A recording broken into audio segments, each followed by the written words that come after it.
வசந்த மாளிகை செல்வத்தோட பார்த்தேன், பச்சைமணியோட பார்த்தேன், சிவாஜி பக்தர்களோட உட்கார்ந்து பார்த்தேன். அதுல சிவாஜின்னு எடுத்துக்கிட்டா டிஎம்எஸ் மறக்க முடியாது. டிஎம்எஸ் சிவாஜிக்காகவே பிறந்தவர். டிஎம்எஸ் என்ற ஒரு மாபெரும் பாட்டு வசந்த மாளிகையில பார்த்தேன். இரண்டு மனம் வேண்டும் இறைவனிடம் கேட்பேன், நினைத்து வாழ ஒன்று மறந்து வாழ ஒன்று, இரண்டு மனம் வேண்டும். சிறிய காயம் பெரிய துன்பம் ஆறும் அடுத்த காயம், சிறிய காயம் பெரிய துன்பம் ஆறும் அடுத்த காயம். இந்த பாட்டு வரிகள் கேட்கிற போது காதலிக்காதவனுக்கு கூட காதலிக்கணுங்கிற ஆசை வருது. ஒருவேளை காதல்ல தோல்வி அடைஞ்சான்னு வச்சுக்கோங்க, வசந்த மாளிகை படம் பார்த்தவனுக்கு காதல்ல தோல்வி அடைஞ்சவனுக்கும் மாமருந்தா அமைஞ்சிருக்குது, காதல்ல வெற்றி அடைவனுக்கும் ஒரு மாமருந்தா அமைஞ்சிருக்குங்கிறது இந்த மாபெரும் காவியத்தை எவன் ஒருத்தன் சிவாஜி படத்தை பார்க்கலையோ அவன் ஒரு மிகப்பெரிய அறிவை மிஸ் பண்றான்னு அர்த்தம். செவாலியே அப்படிங்கிற ஒரு பட்டம் யாரு கொடுத்தானா, மாவீரன் நெப்போலியன் ஒரு முறை சத்யராஜ் வீட்டுக்கு போனாரு. செவாலியன்னா என்ன அர்த்தம் அப்படின்னு சத்யராஜ் நடிகர் திலகம் கிட்ட கேட்டாரு.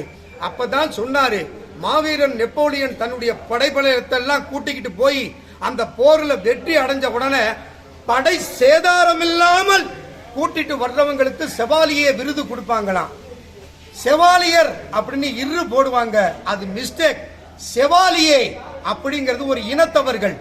எனவே செவாலியே அப்படிங்கிற பட்டத்தை மரியாதைக்குரிய நெப்போலியன் தன்னுடைய புஜபல பராக்கிரம வீரர்களுக்கு கொடுத்த விருது.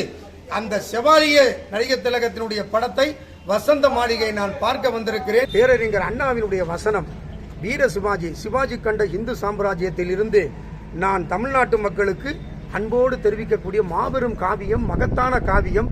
இதை பார்த்து கொண்டிருக்கக்கூடிய நடிகர் திலகத்தினுடைய புதல்வர்கள் அண்ணன் பிரபு, அதை போலவே நடிகர் திலகத்தினுடைய மூத்த மகன் அண்ணன் அகில இந்திய சிவாஜி மன்றத்தினுடைய பொறுப்பாளர் அண்ணன் ராம்குமார் அவர்களுக்கும், சிவாஜி தொண்டர்களுக்கும் சிவாஜி பக்தர்களுக்கும் தெரிவிக்கப்படுகின்ற செய்தி இந்த ஊடகத்தின் மூலமாக நான் பேசுகின்றேன். எனவே என்னுடைய வீடு மதுரை காமராஜபுரம் 45வது வார்டு முனிச்சாலை பகுதியில் நான் இருக்கிறேன். இதோ நடிகர் திலகத்தினுடைய மாபெரும் காவியம். மந்திரி, தங்களின் முடிசூட்டு விழாவிற்கு ஒரு தடை விழுந்திருக்கிறதாம். ஏன்? மகுடம் தயாராகவில்லையா? இல்லை. பிறகு என்ன காரணம்?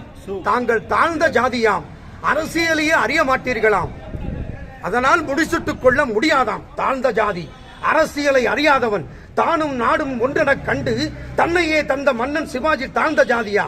மன்னர் குலத்தில் பிறவாதவன், பரம்பரை உரிமை இல்லாதவன், மானம் காக்கும் குடியானவன் மகுடம் தாங்க முடியாதா?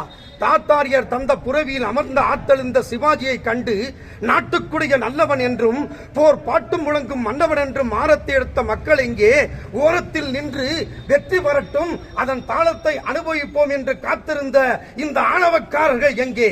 உரையை விட்டு வாழெடுத்த ஒவ்வொரு கணமும் மராட்டியம் மராட்டியம் என்றே முழங்கி இறையெடுக்க துடித்த வேங்கை போல் எங்கே பகைவர், எங்கே பகைவர் என்று தேடி கரைபடியாத என் அன்னை நாட்டை காப்பேன் காப்பேன் என சூழ் உரைத்து, இந்த நாடு என் சொந்த நாடு, இந்த மக்கள் என் சொந்த மக்கள், உயிரினும் இனிய மக்களுக்காக ஓடினேன், பகைவரை தேடினேன், வாழ்கொண்டு சாடினேன், வெற்றியை நாட்டினேன். பகை தேடி வெல்ல மட்டும் உரிமை உண்டாம், முடிசுட்டுக் கொள்ள மட்டும் தடை செய்வாராம். அரசியலை நான் அறியாதவனா? அரசு வித்தைகள் புரியாதவனா? எவனோ வந்தவன் சொன்ன வாய்ப்பறை கேட்டு நொந்து போக நான் நோயாளி அல்ல. என்னை விட்டொருவன் இந்த தரணி ஆளும் தகுதியை அடைந்து விட்டானா? ஏமாந்த மக்களிடம் ஏற்றம் கொண்டு நாமே தான் நாடு என்று தலை தூக்கி திரியும் அந்த புல்லுருவிகள் எனது முடியை தடுக்கின்றார்களா? தங்கள் முடிவை தேடுகின்றார்களா? அதோ தோரணா. இப்படி பேரறிஞர் அண்ணாவினுடைய வசனம்தான் சிவாஜி என்கின்ற பட்டம் தந்தை பெரியார் அவர்கள் கொடுத்திருக்கின்றார்கள். வசந்த மாளிகை தமிழகம் எங்கும், உலகம் எங்கும், இந்தியாவெங்கும் எங்கு போட்டாலும் தமிழனுடைய இதயத்தில் நீக்கமர நிறைந்திருக்கிறது. வசந்த மாளிகையில் ஒரு டயலாக் பார்த்தேன், படம் பார்த்துட்டு வரும்போது ஒரு டயலாக் பார்த்தேன். பிளடி ஃபூல், சரினா யாரா இருந்தாலும் விடக்கூடாது, வேண்டானா விலை மாதுவா இருந்தாலும் தொடப்படாது, அதுதான் நம்ம ஃப்ரெண்ட்ஷிப் அப்படின்னு சொல்லி சொன்னாங்க. இந்த வசனத்தை பார்க்கறது போது பாலமுருகன் எழுதியிருக்காரு, அதுதான் மெயின் கதை. கௌசல்யா தேவி ஒரு ஆந்திராக்காரங்க, வசனம் பாலமுருகன். இது வசந்த மாளிகையில பாலமுருகன் பட்டிக்காடா பட்டணமாவிலையும் பாலமுருகன் தான் எழுதியிருக்காரு, ராஜபாட் ரங்கத்துறையிலையும் பாலமுருகன் தான் எழுதியிருக்கிறாரு. வசந்த மாளிகையில சிவாஜி பக்தர்களுக்கு, சிவாஜி தொண்டர்களுக்கு தித்திக்கும் தேன் கற்கண்டு, தித்திக்கும் தேன் சக்கரை பொங்கல் மாதிரி ஒரு இனிப்பான திரைப்படம். அதனாலதான் அரங்கு நிறைந்த காட்சிகளோட நாங்க இந்த படத்தை பார்த்தோம்.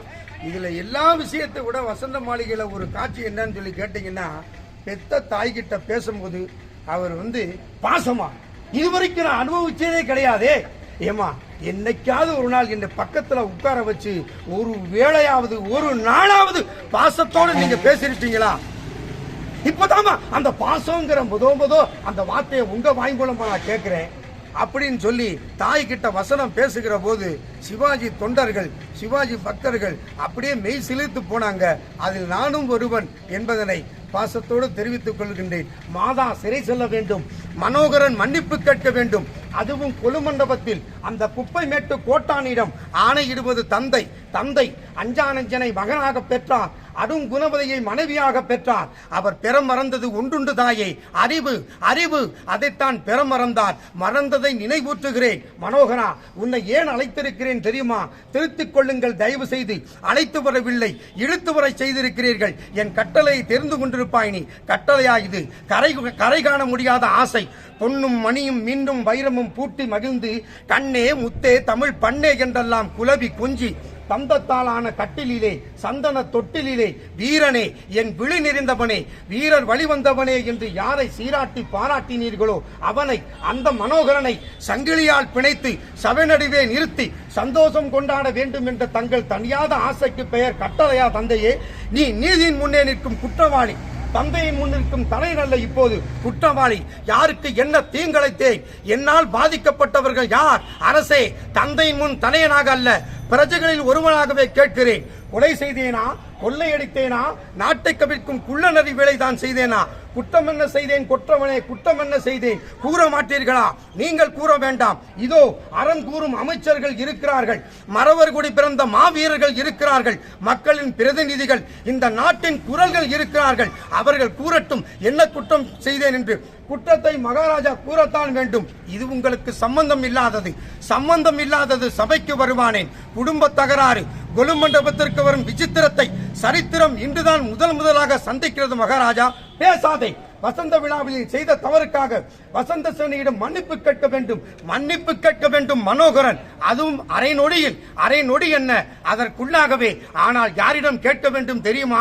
கோமலவல்லி, கோமேதக சிலை, கூவும் குயில், குதிக்கும் மான் என்றெல்லாம் உம்மால் புகழப்படும் இந்த கோணல் புத்திக்காரியின் கொள்ளி கண்களை, கொடிய நாக்கை என் கூர்வாளுக்கு இரையாக தந்துவிட்டு அதை எதிர்த்தால் உம்மையும் உமக்கு பக்கத்துணையாக வந்தால் அந்த பட்டாளத்தின் பிணமாக்கி விட்டு சூன்யக்காரிக்கு ஆளவட்டம் சுட்டியவர்களை சுடுகாட்டுக்கு அனுப்பிவிட்டேன் என்று சுழலும் வாளுடன் சூழும் புகழுடன் என் அன்னையிடம் ஓடி மன்னிப்பு கேட்க வேண்டும்.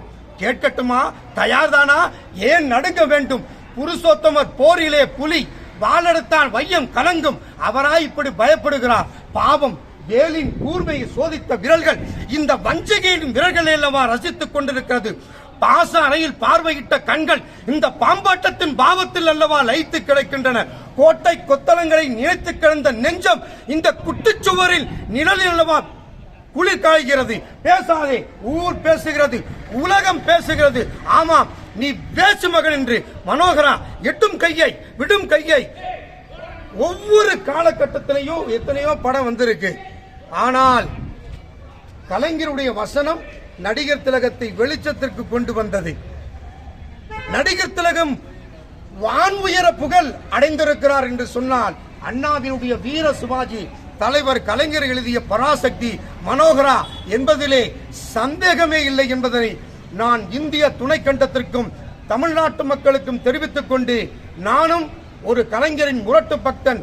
தளபதி சின்ன கலைஞர், செல்ல கலைஞர், ஆசை கலைஞர், பாசக்கலைஞர், தானை தளபதி, தங்க தளபதி, ஒரே தளபதி, ஒப்பந்த தளபதி, தமிழ்நாட்டினுடைய முதலமைச்சருடைய உண்மையான தம்பி, அண்ணாவின் தம்பி, பெரியாரின் சீடன், நடிகர் திலகம் அண்ணன் சிவாஜி கணேசனுடைய உண்மையான ரசிகன், உண்மையான பக்தன் என்பதனை தெரிவித்துக் கொண்டு விடைபெறுகிறேன். நன்றி, வணக்கம்.